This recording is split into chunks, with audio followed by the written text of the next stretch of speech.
the same division with the Rams. He's the Cardinals quarterback, the Heisman Trophy winner, Kyler Murray, on the program. Kyler, how are you today?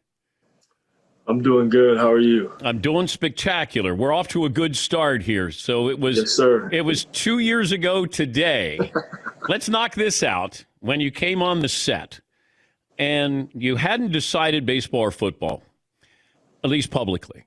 So What happened in that moment where we couldn't communicate with each other? I mean, you just kept asking me the question. I was, wasn't prepared to give an answer. I don't know if I even had an answer at that time, but no, it was fun in my eyes. I mean, everybody. It wasn't fun in my eyes.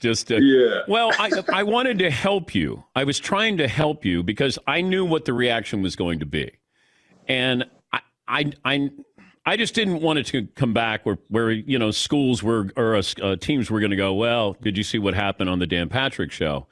Or I thought there was going to be negative feedback for you. Yeah, no, I think there was that. Actually, I want to say the Cardinals asked about the the interview. We had teams that asked for a copy of that, Kyler. Oh, really? Yeah, they wanted to know what happened. Like they didn't know how you were under pressure. They didn't know if you were like. But you know how teams overreact when it comes to the draft. Yeah. I think the whole world did. Like, I mean, if you don't know what sport you're about to play, and somebody keeps asking you on live radio, like, did you know at that time what you were going to do? Because I was told what you were going to do. Oh, I was told if you got a top 10 grade, that you were going to go football, and you got that top 10 grade, that you knew you were going to be a top 10 pick. Honestly, Dan, I don't think I ever even knew my grade. Like, I don't remember getting a grade. But what was the point or that day where you go, this is what I'm going to do? And what was it that brought you to that point? Man, it was that was the hardest decision I've ever had to make. And it honestly took me a long time to figure out what I was going to do, just because making that, I remember getting a phone call. Actually, my boys had told me when I got drafted, we were leaving a regional at OU. We had just lost to Florida State. And I got the news that I got drafted by the A's. And I had told them before I got on the plane, if they draft me, like, I'm coming, I'm coming to play. So just give them that commitment, give them my word that I was going to come play if, they let me play another season of football. And then coming back and having, this decision, it was hard for me to kind of tell them I'm not coming to play for them after I already, told them that I was going to. No, I respect that you want to be a man of your word. I also found it interesting. I love these draft profiles, and there was a draft profile of you that talked about lack of arm strength. Yeah. And I went, when you threw the ball with us in Atlanta, I said, look, whoever's writing this has not seen that up close and personal, because that ball was whizzing. You had a great arm, but I think they want. And by the way, I told teams that you had a great arm. I could hear the ball whizzing by, but I said, he's playing baseball. He's got a good arm. Like, we create these obstacles, or you're not tall enough, and all of these different things. But I went, don't question his arm strength. You can question his height, not his arm strength. Well, I'm glad you were helping me out behind the scenes. Yeah, that's the least I can do there. We did it, though. Yeah. We did it. Look at us. What was your welcome to the NFL moment, good or bad? Oh, shit. I think it was week 1. I don't know if you watched the game. We played the Lions. Like, that was the worst, half of football that I've ever been a part of. Like, it felt like a joke. And in my head, I'm thinking, damn, I know these people are watching this, thinking, damn, he should just play baseball. it was that bad. It was horrible, man. And then we came out the second half, and we ended up tying the game, going to overtime. Should have won the game, but that was probably my welcome to the NFL moment. Now, do you check social media at halftime after after that first half against the Lions? No. Okay. Well, Steph Curry checks his social media at halftime. I think it's a natural, like, I'm on my, like, if you get on your phone, you have a tendency to just click on the apps. But nah, I did not check social media after that. So baseball's still a possibility, I'm guessing, for you, isn't it? As far as my ability goes, yeah. I don't know how the contract works and stuff like that, but yeah. Well, what if the A's traded your rights to the Diamondbacks? I'd be all for it. I mean, I'd be all for it either way. Like, I mean, I have, I love the A's organization was great to me. So, I would love to play both. Did you ever talk to Deion Sanders about playing both? We actually did an interview I think it was last year, but yeah, he actually advised me to go play baseball, but that wasn't where my heart was. So.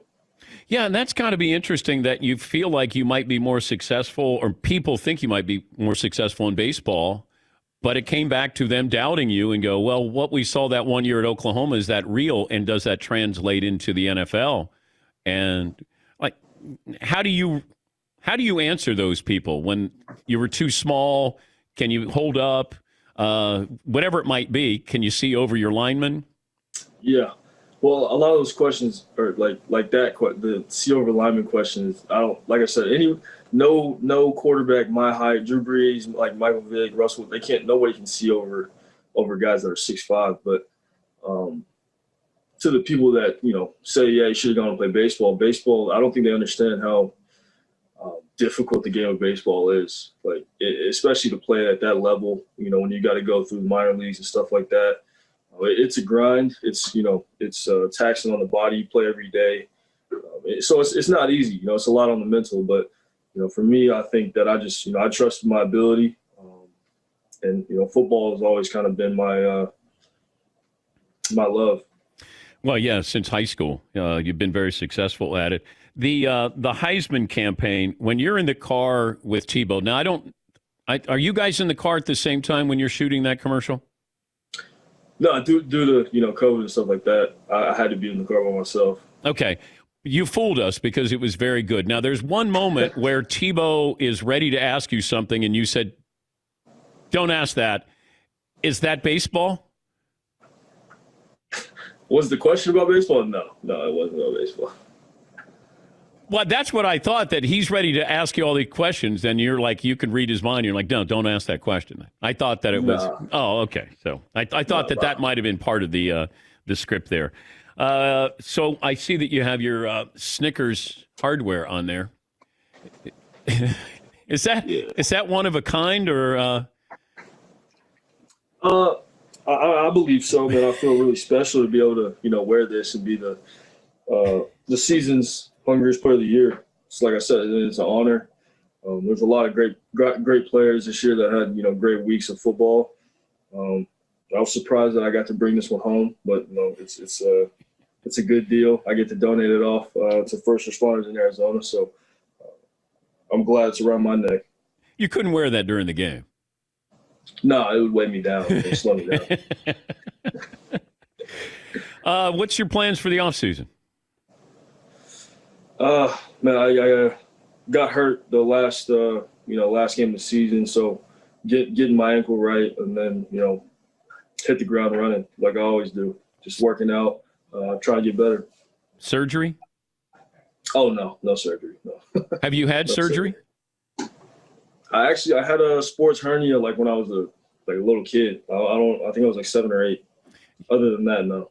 That's something else we have in common. I had a sports hernia as well. I was young though. I was using the restroom. I came out of the restroom. I was like, "Yo," I was talking to my thing. I was like, "Yo, my dad, what is this?" And he started pushing on it. I was like, Wait, that's a bathroom hernia, not a sports hernia. You didn't hurt yourself doing anything athletic. You got to come up with a better story than that. I guess you could call it that. I don't know. Put me in the huddle when you throw the ball to DeAndre Hopkins. So, what's that play call? We called it cowboy pass, but it didn't end up working how we practiced it. It was designed for me. I don't know if you remember the Aaron Rodgers play where they were playing the Cowboys, and he drops back, rolls out left, hits a tight end on the side. That was the original draw of the play. Now, how it worked, D-Hop just ran to the end zone. I don't even think my guy, Andy, was supposed to be running across the field. I think he got caught up. D-Hop ended up being the only guy in the end zone. And, the rollout left didn't really work because the dude contained it so, very well. Had to, avoid him and make him miss, and then just try to get it to where he could have a chance to catch it. So I thought the most underrated part of that is you rolled left and were able to get that much on the football to throw it to the end zone, because that's going against your body that's not easy to do. No, it's one of those things where you kind of just heave it down there and hope for the best. And I don't like when they call it the catch because, it's the throw is too pretty good. I mean, we always, Dwight Clark catches from Joe Montana is called the catch. It's DeAndre. Did you see that catch by DeAndre? Nobody said, did you see the throw by Kyler Murray? I just think, everybody, I think just because it's me, there's that like stigma around it. But no, I mean, like I said, DeAndre, he made a great catch. I don't think, there's both sides of it. If there's not the throw, there's not the catch. And there's not, it goes both ways. Nobody talks about Eli Manning's throw in the Super Bowl to David Tyree. They just talk about David Tyree's catch. So just saying.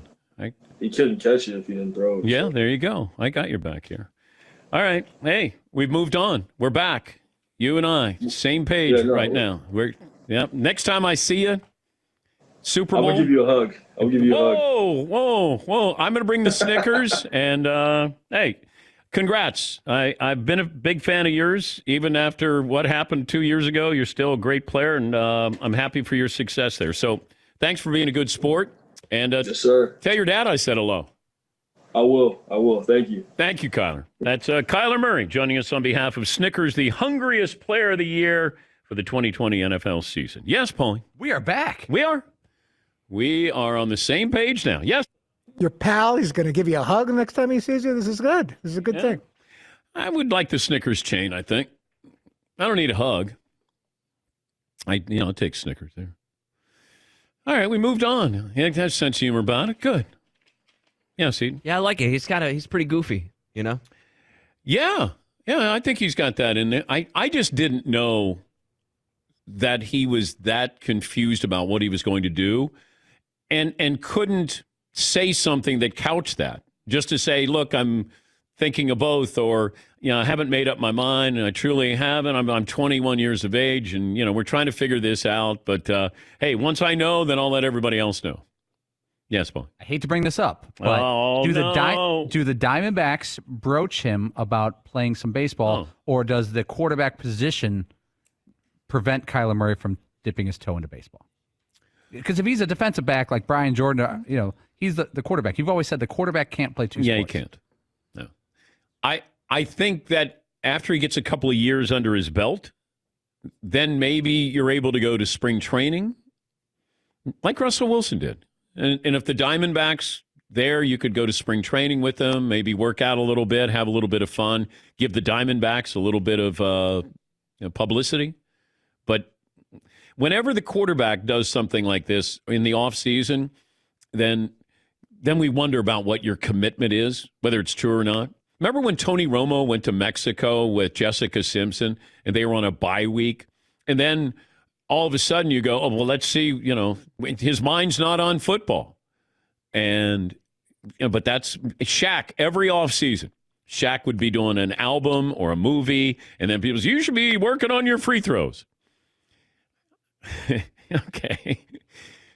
He might have been, but I don't know how long you can work on you. It's one of those, I hit golf balls all the time. It doesn't mean I'm getting better just because I'm hitting golf shots all the time. Sometimes you have to know what you're doing when you do it.